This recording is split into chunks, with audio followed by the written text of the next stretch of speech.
was calling, but it's hard because I'm falling.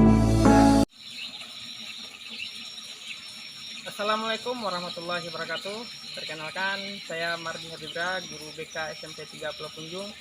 Sekarang adalah sebagai mahasiswa CPG BK Angkatan 1 Universitas Negeri Padang.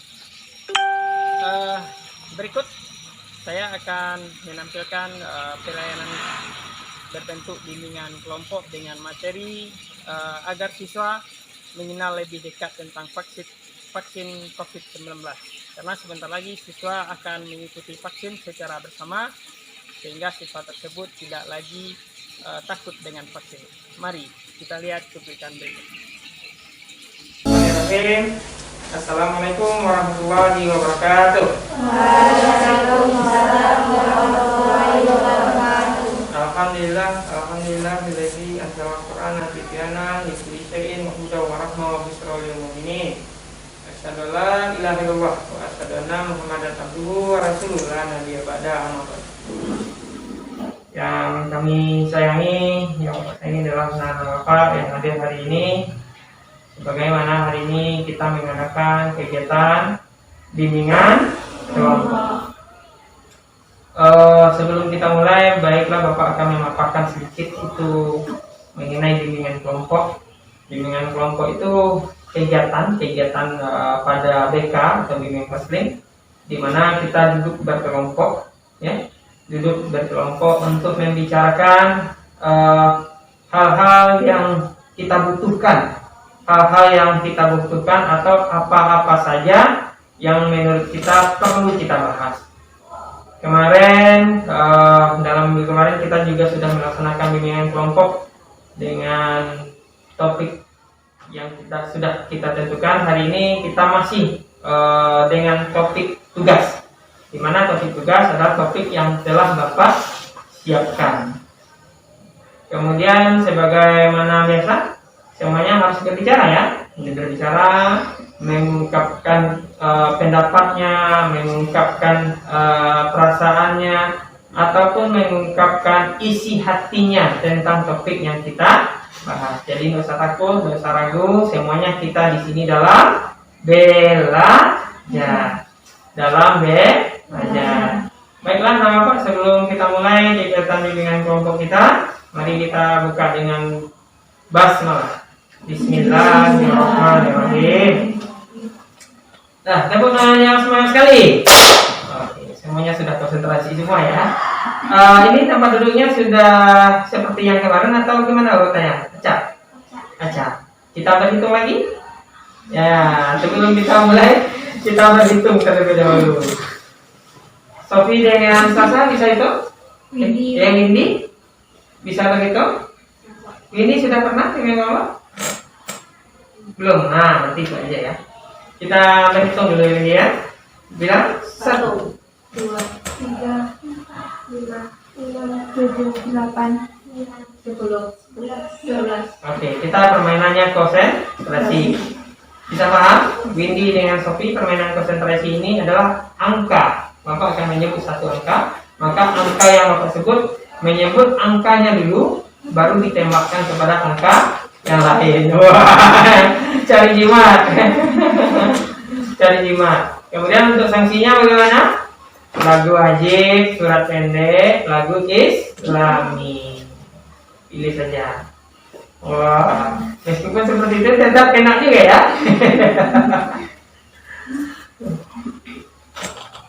Wendy, mungkin mau catat dulu nomornya. Itu lagi catat nomor ini. Sofi, catat nomor? Enggak. Percaya diri Sofi. Ayo, yang lain gimana ini? Jadi, kalau sama kakakmu ini tidak catat? Enggak, gampang aja, ya. Oke, kita mulai, ya. Kita mulai. Permainannya sebut nomor kita, baru sebut nomor teman lainnya. Cepat.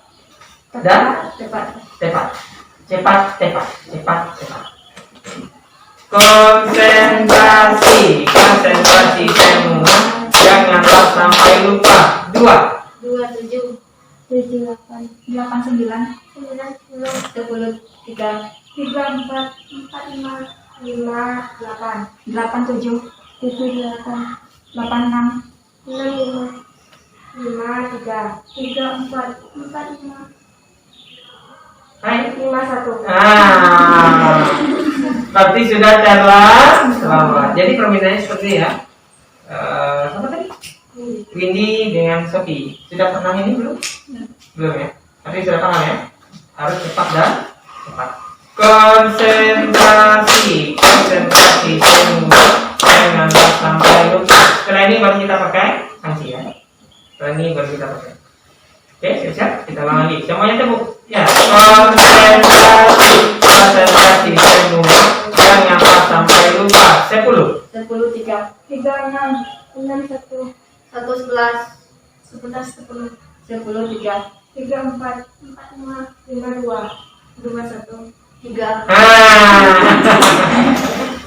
Oke, Windy. Silakan kamu baca surat pendek atau nyanyi wajib atau nyanyi islami. Silakan.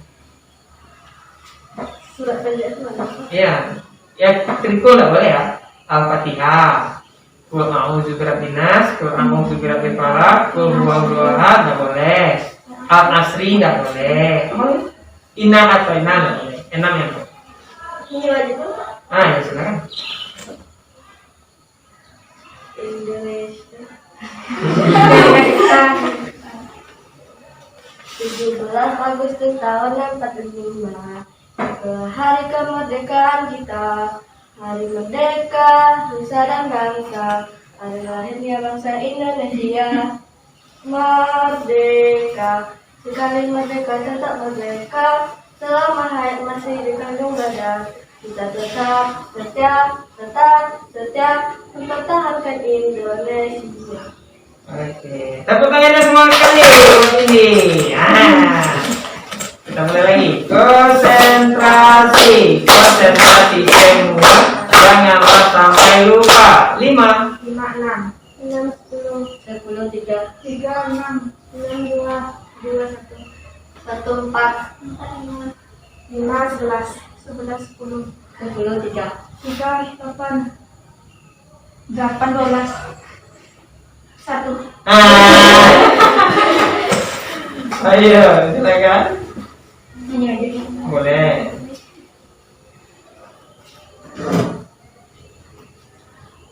Bangun pemuda-pemudi Indonesia. Ya.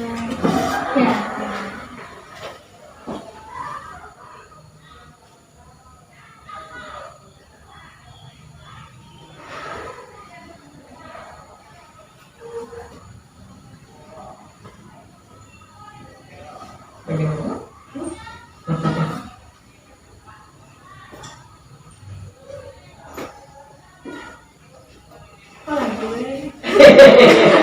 Dia sekarang lagi. Surat lain, surat pendek.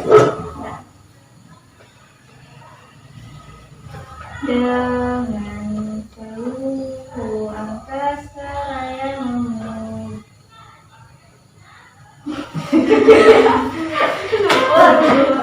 karena lagi.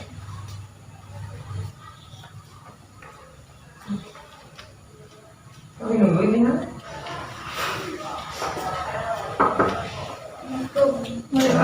Silakan masuk. Kita buka tadi yang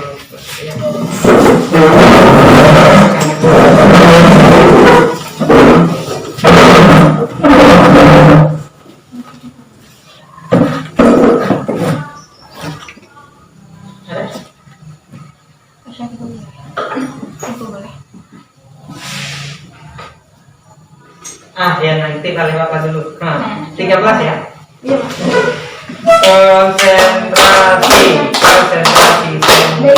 Janganlah sampai lupa. 4. Nah, ayo.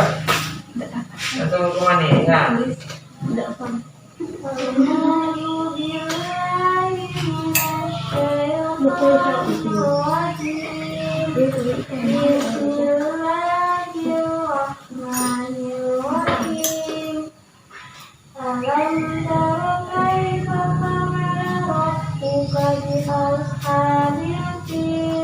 Alam في تضليل وأرسل عليهم طيرا أبابيل ترميهم بحجارة من سجيل وجعلهم كعصف مأكول صدق الله العظيم. Oke, terima kasih. Kita mulai satu kali lagi ya, satu kali lagi. Ingat temamu yang belum disebut nomornya. Dan jika ingin ibaratnya apa? Mengerjakan teman juga. Iya. Kita mulai. Pinjamkan apa dulu? Mau ngerjain siapa ini? 1, 2, 3. 1, 2, 3, 4, 5. Oke. Kita mulai. Konsentrasi semua jangan sampai lupa. 8. 87 1 13 1 11 10 3 6 2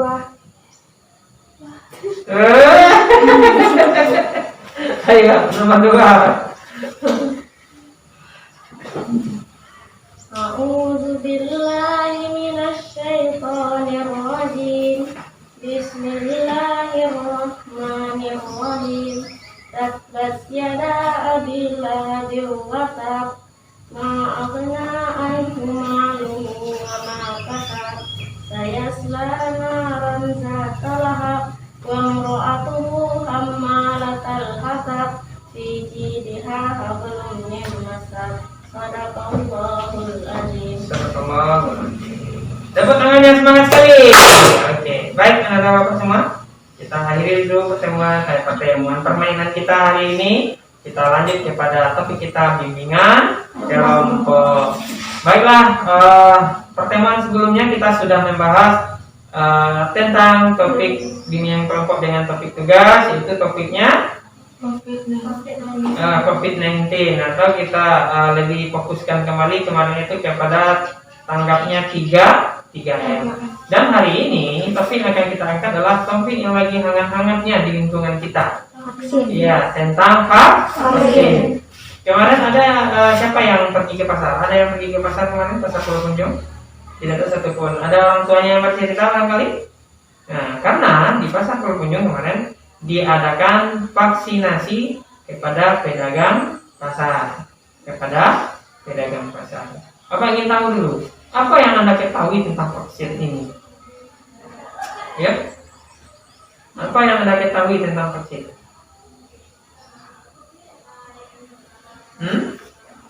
Yang Anda tahu aja. Ayo, ingat saja, tak apa-apa. Yang saya tahu, Pak, vaksin ini untuk ini, Pak. Vaksin ini dengan cara ini, Pak. Vaksin ini seperti ini kejadiannya, Pak. Apa yang Anda tahu tentang vaksin? Untuk kekebalan tubuh. Untuk meningkatkan kekebalan tubuh. Bagus, Sofi. Ya, yang lain? Mencegah untuk tertularnya COVID. Ya, mencegah tubuh kita kebal, virus COVID atau corona tidak masuk. Yang lain? Ayo, apa yang Anda tahu tentang vaksin ini? Ya, ungkap saja. Sebutkan saja. Apa?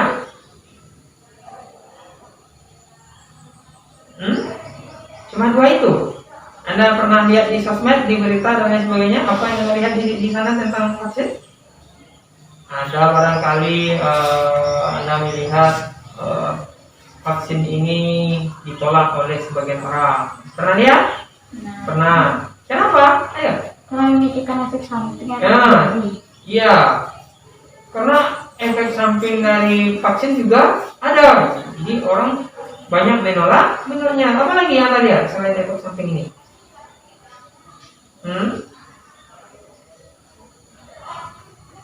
Apalagi yang Anda lihat di TV? Ayo. Ini? Berapa? Ini. Saya, Anda kan lihat di TV itu, lihat di TV, lihat di sosmed, di YouTube, apalagi di Snap video, TikTok, ada juga orang yang buatnya. Keluarga Anda sudah ada yang divaksin? Ya. Sudah. Bagaimana menurut Anda? Apa yang terjadi dengan orang tua Anda atau keluarga Anda sebelum vaksin? Sebelum vaksin bagaimana kata orang tua? Sebelum vaksin? Dia tidak vaksin dong. Ada seperti ngomongnya? Ada sebagian barangkali ya.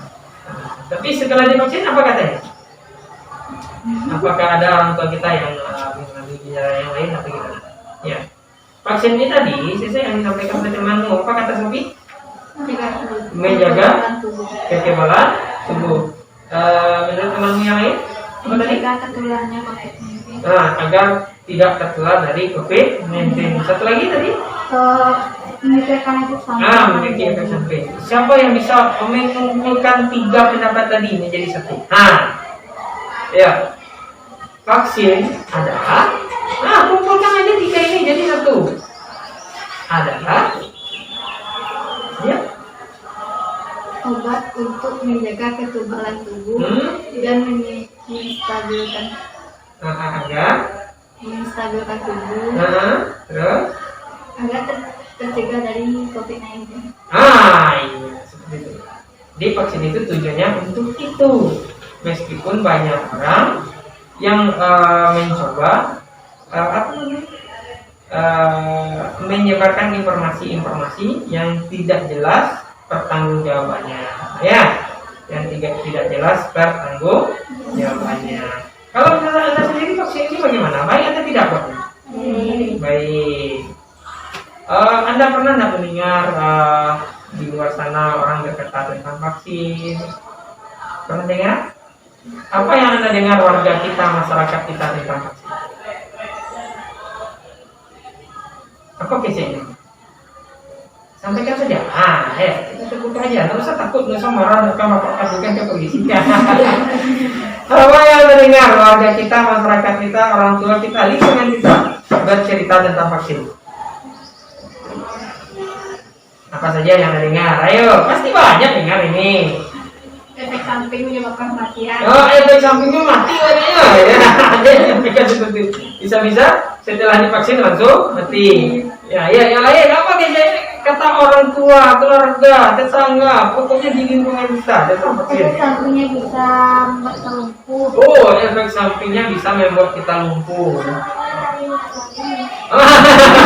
Iya, ini zatnya tidak halal, ya, zatnya tidak halal atau mengandung zat-zat yang diharamkan melalui ajaran agama Islam. Lain, apa lagi?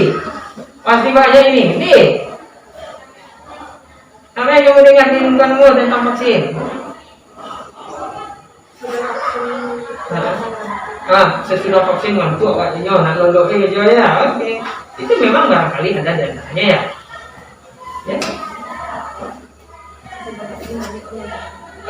Setelah vaksin ada yang tidak sadarkan diri. Banyak orang yang lemas. Iya, lanjut. Dada kamu dengar? Ayo, masa iya dada. Demam, riang, ya. Ada lagi? Setelah vaksin, beka suntik itu terasa tebal. Setelah vaksin beka suntiknya terasa tebal atau apa istilahnya ini? Tebal. Ya, agak terasa gimana ya? Seperti kesemutan dan sebagainya. Yang lain bagaimana? Apa yang Anda dengar lagi? Sehingga karena itu semua di awalnya lingkungan kita bagaimana? Mau divaksin atau tidak di awalnya? Tidak. Karena efek samping. Iya, karena terdengar efek samping yang disampaikan oleh orang-orang tadi. Apakah benar atau tidak? Hanya Allah yang tahu ya. Mari kita lihat dulu tayangan berikut.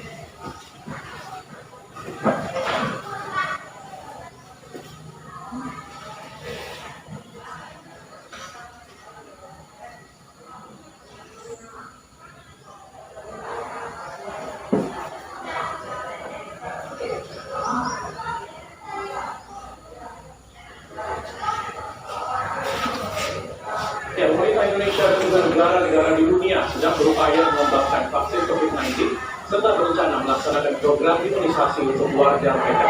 Dan hal tersebut disampaikan juru bicara Satuan Tugas Penanganan COVID-19 Nasional, Faisal Asmoro, dalam konferensi pers BNPB di Tanah Yusuf, Senin siang. Ya, lalu sebenarnya bagaimana sih cara kerja dari vaksin ini, kita akan lihat bersama-sama. Ya, jadi memang saat virus ataupun bakteri gitu ya, ataupun kuman juga ini masuk ke dalam tubuh kita, tubuh ini akan mengenali serta melawan virus ataupun juga bakteri terutama penyakit tersebut. Jadi memang sebenarnya sudah ada sistem pertahanan sendiri.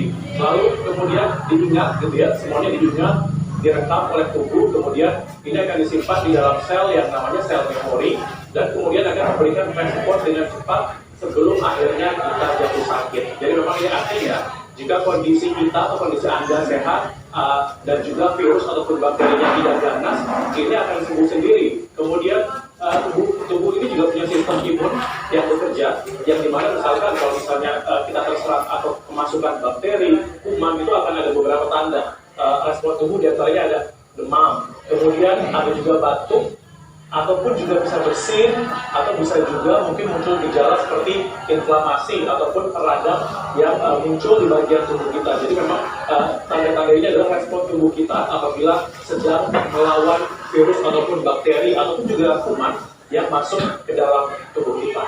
Kemudian jika ada virus ataupun juga bakteri baru yang tidak dikenali tubuh, maka tubuh ini juga butuh waktu untuk bisa mengenali gitu ya, memverifikasi istilahnya. Dan jika dalam kondisi kurang baik, ini bisa berakibat fatal. Itulah kenapa akhirnya tubuh butuh bantuan yang bernama vaksin. Jadi memang sebenarnya tubuh kita sudah punya vaksin sendiri, tapi dalam kondisi tertentu, dalam kondisi pandemi COVID-19, misalnya ada virus baru, ini butuh bantuan agar nanti Anda semua ini bisa tetap sehat. Jadi vaksin yang mengandung bakteri ataupun kuman ataupun juga virus penyebab penyakit yang juga akan berpengaruh juga terhadap program-program imunisasi lainnya, tidak hanya terhadap COVID-19. Jadi kita harus mendapat penjelasan itu dari institusi yang kredibel ya, dan dapat dipercaya. Misalnya institusi Kementerian Kesehatan, dari Kemenkominfo, dan lain-lain sebagainya.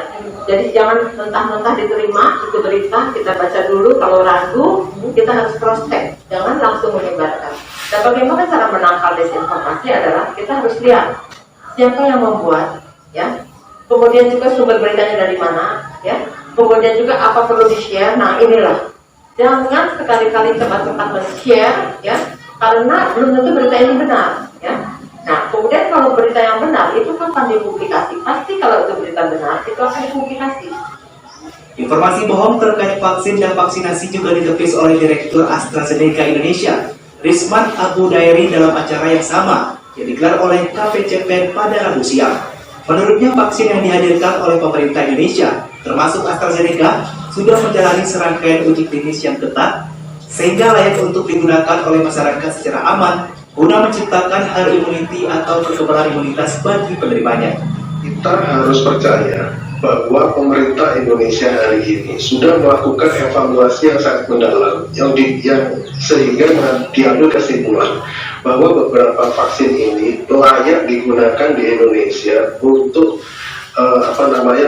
untuk membentuk herd immunity yang sekarang ini dijalankan melalui program vaksinasi. Ya, jadi kita juga harus percaya bahwa proses vaksinasi yang dilakukan hari ini tidak hanya bisa mencegah terjadinya penularan COVID-19 atau membentuk herd immunity yang bermanfaat untuk pencegahan COVID-19. Juga varian-varian kita harus percaya itu, karena pemerintah dalam melakukan keputusan itu tidak main-main. Dan juga kami sebagai industri farmasi, data yang kita sampaikan juga sangat luar biasa, dikaji dengan sangat mendalam, sangat cermat. Dokter spesialis penyakit dalam Suzy Maria yang juga hadir dalam acara Hindari Hoax seputar vaksinasi juga menerangkan bahwa masyarakat harus lebih bijak dalam menerima dan menyebarkan kembali informasi mengenai penanganan COVID-19 yang beredar, terkhusus hoax mengenai vaksin dan efek dari penggunaannya. Dr. Suzy menjelaskan bahwa setiap vaksin tentu memiliki efek samping, terkhusus hoax mengenai vaksin dan efek dari penggunaannya. Dr. Suzy menjelaskan bahwa setiap vaksin tentu memiliki efek samping yang bisa ditimbulkan. Hanya saja, masih dalam kadar yang bisa ditolerir oleh tubuh manusia, sehingga masyarakat tidak perlu merasa khawatir. Kalau yang sekarang lebih sering terkait dengan keamanan vaksinasi, ya. Jadi banyak sekali beredar informasi di masyarakat mengenai Ya itu ada tadi efek swapping dari vaksin, ini beban kematian segala macam yang menyebabkan masyarakat takut. Memang setiap ada kesempatan kami para dokter selalu berusaha untuk menyampaikan gitu bahwa sebenarnya efek samping itu hal yang wajar terjadi dari suatu obat atau dari suatu vaksin gitu. Tapi tidak usah khawatir karena sebenarnya itu paling sering terjadinya berupa efek samping yang ringan dapat ditoleransi. Itu sih yang paling sering dan sulit sekali menjelaskan mengenai kemungkinan terjadi hal yang fatal setelah divaksinasi. Contoh penyakit COVID. Nah, jadi ini ya, dari penjelasan ini, tidak semua berita yang ada di media itu adalah benar. Tidak semua berita yang ada di media itu benar. Tadi ada teman yang mengatakan setelah divaksin badan panas dingin. Ternyata pada video pertama tadi disampaikan tandanya apa tadi katanya? Tandanya vaksin bekerja dengan baik adalah apa tadi katanya? Batuk, apa lagi? Bersin, demam, peradangan. Nah, itu tandanya vaksin bekerja dengan baik. Jadi ternyata setelah divaksin itu memang ada gejala-gejala yang timbul. Kalau dedek bayi, anak-anak bayi setelah disuntik imunisasi, bagaimana tadi? Demam. Apa kata kadar posyandunya? Apa kata bidannya? Itu tandanya obatnya beraksi atau bekerja. Ini apakah masih takut divaksin ini? Jadi intinya seperti itu ya, apa? Vaksin ini gunanya untuk meningkatkan imun tubuh kita. Jadi tujuan apa? Teks untuk bicara tentang keilmuan yang dia sampaikan tidak masuk ke dalam satu bentuk head speech itu. Jadi tidak ada pernyataan-pernyataan yang kemudian menyerang personal. Tidak ada pernyataan-pernyataan yang kemudian mengata-katai, mengata-katai organisasi, kemudian sampai kemudian mengata-katai personal dengan bahasa yang sangat tidak sopan dan tidak sesuai dengan etika kedokteran juga itu. Tapi yang perlu kami luruskan, tidak ada sesuatu hal yang baru yang disampaikan oleh Dr. Louis. Asidosis laktat itu ilmu basic dari seorang dokter di ilmu biokimia kita, yang kemudian mengatakan bahwa itu mempengaruhi pH. Ya, lalu mempengaruhi pH, kemudian mempengaruhi PCR. PCR itu nggak nyari pH, PCR itu mencari materi genetik, tidak ada hubungannya dengan asidosis laktat. Jadi itu ilmu basic itu. Saya seorang ortoped, seorang dokter bedah, itu saya pun akan bisa menjelaskan kalau itu ilmu basic. Jadi tidak ada sebuah riset yang baru yang disampaikan oleh Dr. Louis. Mitochondrial dysfunction, orang pakai masker, kemudian akhirnya terjadi hipoksia, mengganggu mitochondrial dysfunction. Kalau itu terjadi, semua yang pakai masker, semua bisa mati semua sekarang. Buktinya kita semua nggak ada masalah pakai masker. Jadi ada persepsi-persepsi yang harus kita luruskan, karena yang disampaikan beliau itu bukan sebuah keilmuan. Beliau menyampaikan sesuatu basic ilmu kedokteran dengan cara yang salah atau di luar daripada mainstream keilmuan. Nah itu yang kita mau luruskan. Sehingga tapi terlepas dari keilmuan tadi, ada hal-hal yang tadi yang saya bilang tadi, ada head speech yang menurut saya itu harus kita sampaikan, dan kita harus sampaikan juga itu kepada aparat hukum untuk kemudian itu diproses secara hukum, karena kita negara kita harus menjunjung tinggi keadilan juga. Baik, untuk permintaan andai kata memang ada diskusi kemudian dilaksanakan secara terbuka, Dr. Adil, seperti dikatakan Bapak Aldo. Jadi benar, jadi Bapak Aldo, ada juga anggota kita yang kemudian memberikan pernyataan itu kita panggil dan mereka datang, memberikan klarifikasi datang. Tapi jujur kalau perlu saya sampaikan, jujur, mohon izin, saya teruskan. Jujur kalau perlu saya sampaikan, kita itu baru mengetahui posisi Dr. Louis itu setelah muncul di Hotman Paris sama di Bapak Aldo. Selama ini kita terus terang tidak tahu posisi beliau, karena beliau hanya bicara di media sosial, bicara di WA, bicara di Instagram, Twitter. Tadi kita tidak tahu posisi beliau. Bahkan kami pun koordinasi dengan teman ketua di Kalimantan Utara pun, mereka pun juga tidak tahu posisi Dr. Louis itu ada di mana itu. Ya. Tanggapannya Bapak Aldo. Jadi gini dok, kita mampu nih dok ya. Berbicara diskusi antar dokter yang berbeda pendapat, masyarakat ini belum pernah tahu. Masyarakat ini sekarang belum pernah tahu ada diskusi itu. Kapan ada terjadi diskusi itu? Gimana? Dan apakah ada sebenarnya sebenarnya sudah Pak B. Saya pernah juga berdiskusi dengan beberapa tokoh agama dan itu perwakilan dari masyarakat, dan teman-teman dokter yang lain pun juga kemudian banyak melakukan edukasi dan kemudian menyampaikan itu juga kepada masyarakat. Jadi itu bukan sesuatu yang menurut saya kita budak. Kami pun siap kalau itu kemudian kita alhamdulillah kalau siap. Ini minta maaf ya dengan segala hormat. Andai kata itu pernah terjadi dan pernah disiarkan ke masyarakat, ngapain booming sekarang? Ini kenapa jadi booming? Kalau memang itu. Nah, kita juga sudah lihat ya cerita tentang dokter Lois. Jadi itu yang disampaikan temanmu, dokter Lois ini adalah seorang dokter di Kalimantan, di Kepulauan Kalimantan, membuat informasi-informasi berita-berita yang bertentangan dengan pemerintah, Akhirnya sekarang dokter Lois bagaimana? Di hoax sangat banyak sekali. Adalah untuk ini semua, untuk vaksin adalah yang terbaik buat kita. Dan kita sudah bahas vaksin itu seperti apa tadi, pengertiannya, kemudian manfaatnya, tujuannya, efek sampingnya juga kita bahas. Sekarang terakhir, dari segi agama bagaimana vaksin? Haram. Anda mengatakan haram? Ya, kenapa? Dari segi agama vaksin ini haram.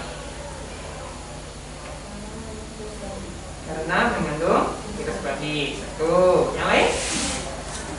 Dari segi agama vaksin ini sebenarnya seperti apa sih?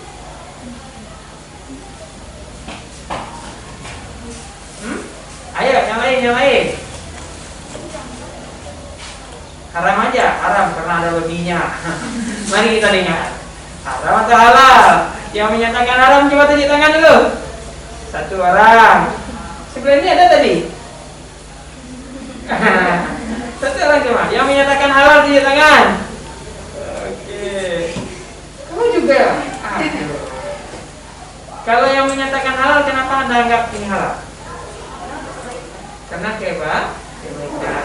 Yang menyatakan haram karena ada enzim babinya atau unsur yang diharamkan dalam Islam. Penasaran tidak? Halal atau haram? Halal atau haram? Halal atau haram? Iya, mari kita dengarkan. Halal atau haram?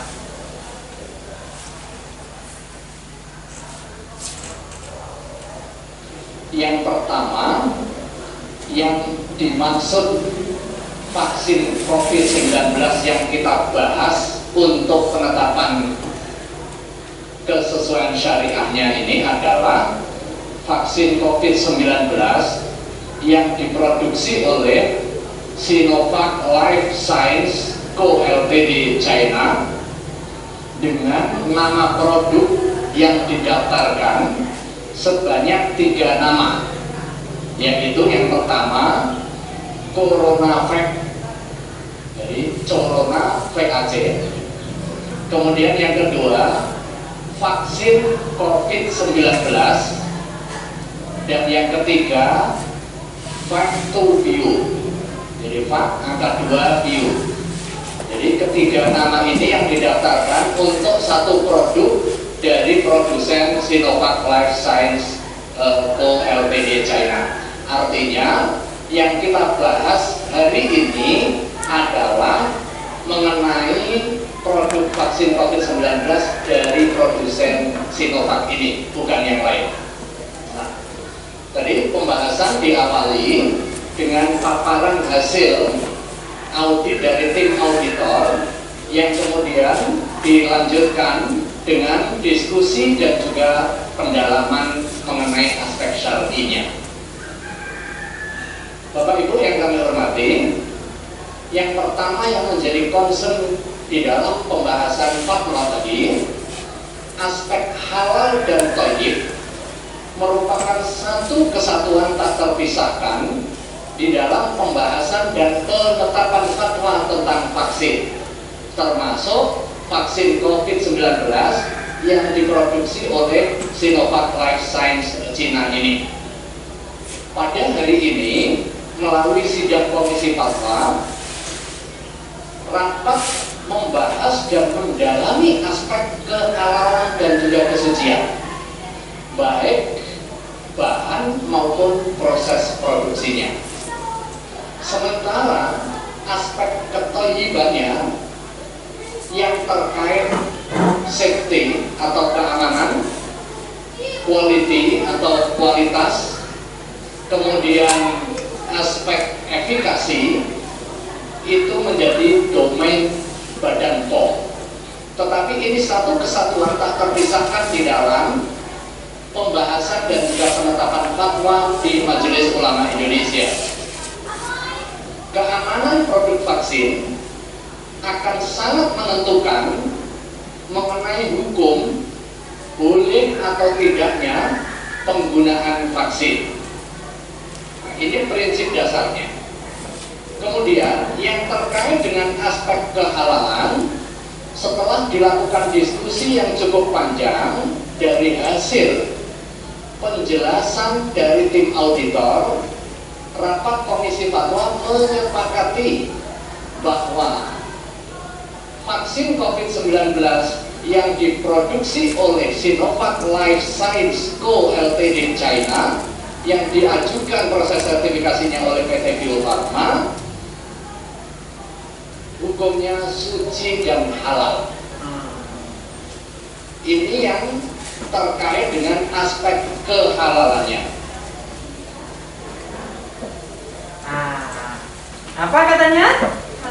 Halal, karena di dalamnya tidak ada unsur yang diharamkan seperti yang tadi, mengandung minyak babi, enzim babi, ternyata tidak, karena telah diuji oleh fatwa MUI bahwa vaksin kita halal. Jadi bagaimana? Apakah kita siap untuk divaksin? Tidak juga. Tidak juga. Jadi, Bapak, setelah ini nanti sesuai yang disampaikan oleh Ibu tadi, apa namanya di lapangan, Bu Kami Fathia, Anda ikut baris tadi, Sofi baris tadi ya Bu? Apa kata Bu Kami Fathia? Ini pakai masker terus. Dan nanti akan ada masanya siswa-siswa yang ketiga divaksin. Ya, jadi nggak usah ragu. Kita kan sudah bahas ini, ya, demam, kok sakit, karena obatnya sudah bekerja. Tetapi kalau ada sakit yang kalau nggak sakit untuk luka ini, ya, sampaikan saja sama dokternya, ya. Nanti dokternya akan bilang, oh enggak. Nanti ya. Jadi kita sudah tahu pengertian vaksin, tujuan vaksin, manfaat vaksin dan kehalalannya. Ada yang bisa karena kita akan menutup pertemuan kita, ada yang bisa membuat sebuah kesimpulan atau memberikan kesimpulan pertemuan kita hari ini? Ya, Sofi, silakan. Menyimpulkan apa saja kegiatan kita tadi. Tentang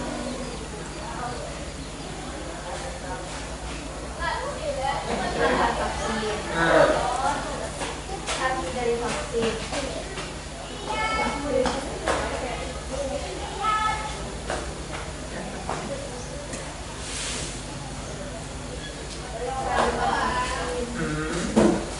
Arti dari vaksin kamu jelaskan, vaksin ini. Vaksin adalah obat untuk menjaga kekebalan tubuh dan terhindar dari COVID-19.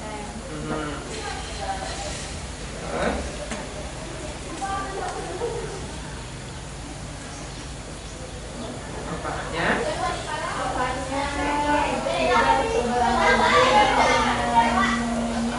menstabilkan imun tubuh. Ya, selanjutnya ada yang bisa menambahkan lagi? Dan satu lagi yang harus Anda ingat, di saat vaksin, kalau memang Anda divaksin dan tidak usah takut, tidak usah ragu, ya, kan disuntik. Jangan sampai teriak-teriak juga, nangis juga, nangis juga dan sebagainya. Oke, sebelum kita tutup, mari tepuk tangannya semangat sekali. Oke, mari kita tutup pertemuan kita hari ini dengan mengucapkan hamdalah.